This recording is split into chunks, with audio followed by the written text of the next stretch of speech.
Esdras, chapitre 10. Pendant qu'Esdras, pleurant et prosterné devant la maison de Dieu, faisait cette prière et cette confession, il s'était rassemblé auprès de lui une foule très nombreuse de gens d'Israël, hommes, femmes et enfants, et le peuple répandait d'abondantes larmes. Alors Shekania, fils de Jehiel, d'entre les fils d'Élam, prit la parole et dit à Esdras: « Nous avons péché contre notre Dieu en nous alliant à des femmes étrangères qui appartiennent au peuple du pays. Mais Israël ne reste pas pour cela sans espérance.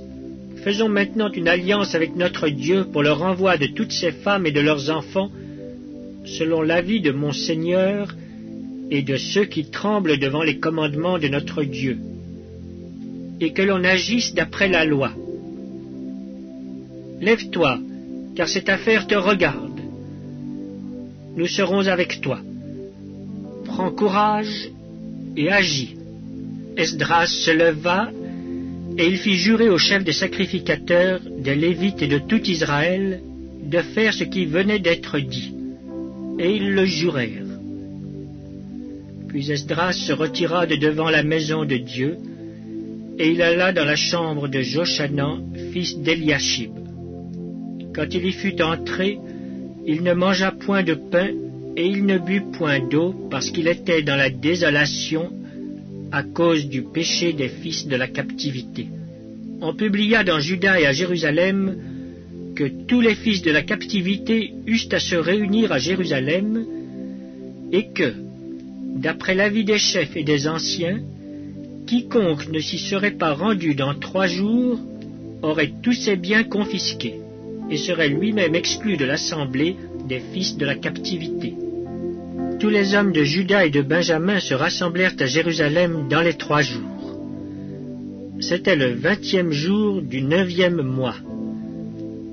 Tout le peuple se tenait sur la place de la maison de Dieu, tremblant à cause de la circonstance et par suite de la pluie. Esdras, le sacrificateur, se leva et leur dit: « Vous avez péché en vous alliant à des femmes étrangères, et vous avez rendu Israël encore plus coupable. Confessez maintenant votre faute à l'Éternel, le Dieu de vos pères, et faites sa volonté.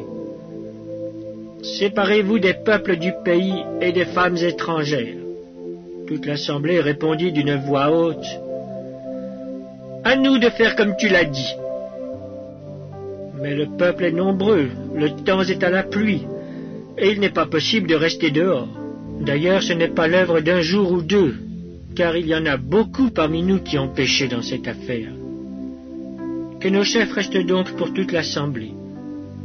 Et tous ceux qui dans nos villes se sont alliés à des femmes étrangères viendront à des époques fixes, avec les anciens et les juges de chaque ville, jusqu'à ce que l'ardente colère de notre Dieu se soit détournée de nous au sujet de cette affaire. Jonathan, fils d'Azaël, et Jachzia, fils de Tikia, appuyés par Meshulam et par le Lévite Shabtai, furent les seuls à combattre cet avis, auquel se conformèrent les fils de la captivité.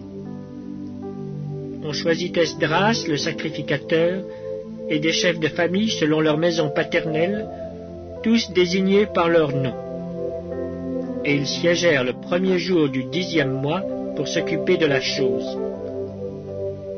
Le 1er jour du 1er mois, ils en finirent avec tous les hommes qui s'étaient alliés à des femmes étrangères. Parmi les fils de sacrificateurs, il s'en trouva qui s'étaient alliés à des femmes étrangères. Des fils de Josué, fils de Jotsadak et de ses frères, Maazéja, Eliezer, Jarib et Guédalia, qui s'engagèrent en donnant la main à renvoyer leurs femmes et à offrir un bélier en sacrifice de culpabilité. Des fils d'Imer, Anani et Zébadia.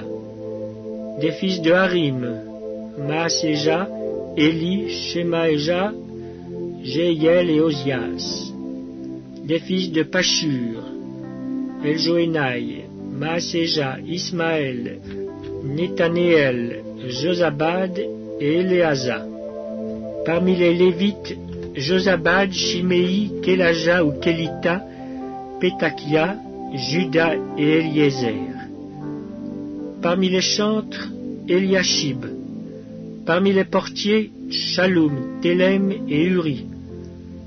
Parmi ceux d'Israël, des fils de Paréosh, Ramia, Jizija, Malkija, Mijamin, Éléazar, Malkija et Benaja. Des fils d'Élam, Matania, Zacharie, Jeiel, Abdi, Jérémoth et Éli. Des fils de Zatu, Eljoénaï, Eliashib, Matania, Jérémoth, Zabad et Aziza. Des fils de Bébaï, Joshanan, Anania, Zabaï et Atlaï. Des fils de Bani, Meshulam, Maluk, Adaja, Jashub, Shual et Ramoth. Des fils de Pachat Moab, Adna, Kelal, Benaja, Maaseja, Matania, Betsaleel, Binui et Manassé. Des fils de Harim, Eliezer, Jishija, Malkija, Shemaéja, Siméon, Benjamin, Maluk et Shemaria. Des fils de Hashum, Matnaï, Matata, Zabad, Eliphélet, Jérémaï, Manassé et Shimei. Des fils de Bani, Maadaï, Amram, Uel, Benaja, Bédia, Kelu, Vania, Merémoth, Eliashib, Matania, Matnaï, Jazaï, Bani, Binui, Shimei, Shelemia, Nathan, Adaja, Maknadbaï, Shashai, Sharai, Azareel, Shelemia, Shemaria, Shalom, Amaria et Joseph. Des fils de Nebo, Joël, Matitia, Zabad, Zebina, Jadaï, Joël et Benaja. Tout cela avait pris des femmes étrangères et plusieurs en avaient eu des enfants.